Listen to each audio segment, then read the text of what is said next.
одним из основных вопросов это население беспокоит рост платы за услугу нашей компании.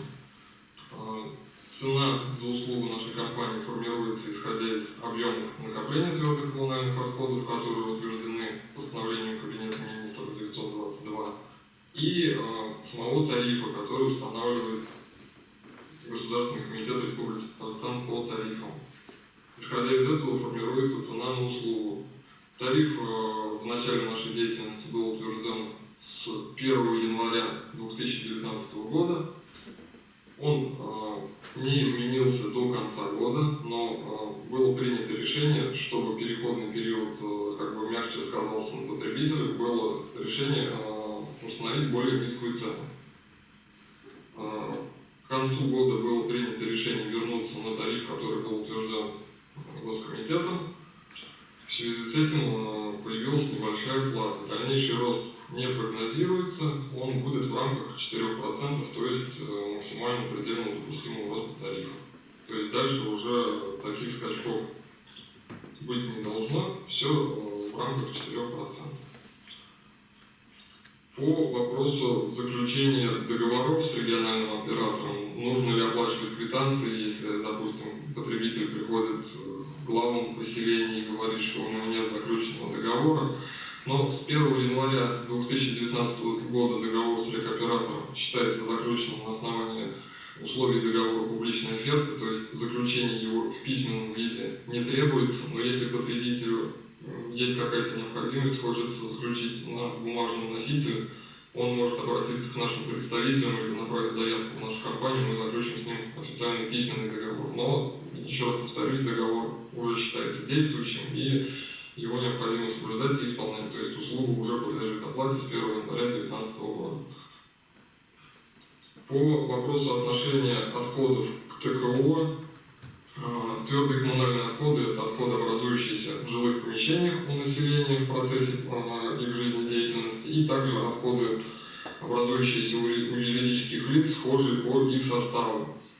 В нормативы накопления ТКО включены уже крупногабаритные отходы, то есть плата за услугу формируется уже с учетом крупногабаритного мусора.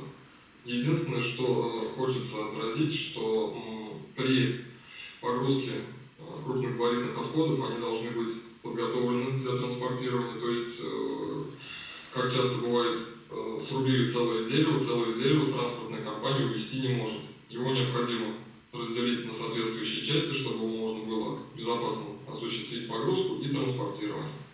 Особо хочется отметить частный сектор. Обратите внимание, что отходы ботвы корнеплодов, они твердыми коммунальными не являются. Согласно федеральному классификационному каталогу отходов, это отдельный вид отхода ботва, то есть она не относится к такому. Остальные крупногабаритные, да, пожалуйста, после должной подготовки транспортирующая организация их должна вывозить. Здесь подход такой, согласно действующему законодательству.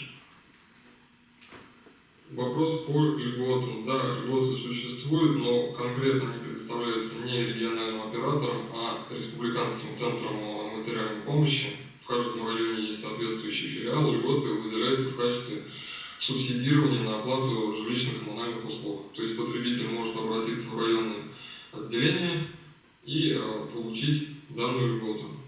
То есть льготы финансирования осуществляются через республиканский центр материальной помощи.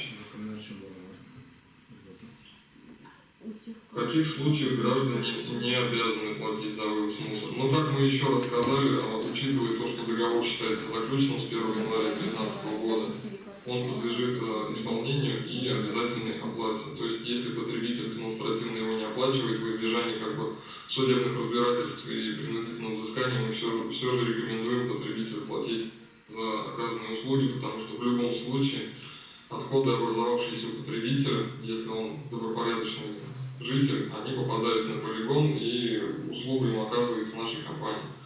То есть в любом случае отходы транспортируются. Если по каким-либо причинам мусор не убрали, как делается перерасчет и куда необходимо обращаться? Ну, на самом деле у нас покрытие услуг сейчас стремится к 100%. случаев все меньше и меньше, когда где-то были жалобы, что услуга не оказывается или не выводится. В принципе, такого нет, но если такое случается, необходимо обратиться в диспетчерскую службу, сообщить причину, и каждую ситуацию мы будем рассматривать уже индивидуально в зависимости от всех обстоятельств, которые потребитель сообщил. Здесь каждая ситуация рассматривается индивидуально.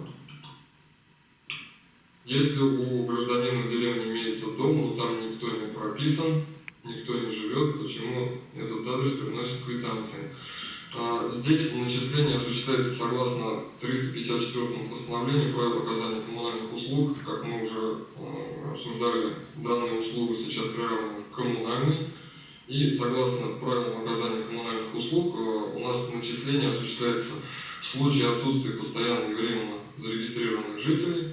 Начисление этой услуги осуществляется исходя из количества собственников жилого помещения. То есть, если там никто не проживает и не прописан, мы обязаны осуществлять начисление по количеству собственников. То есть, обычно это один собственник. Если потребителю требуется корректировка количества потребителей, он также вправе обратиться с заявлением. Мы его рассмотрим, и если подтверждающие документы будут, мы, естественно, осуществим корректировку расчета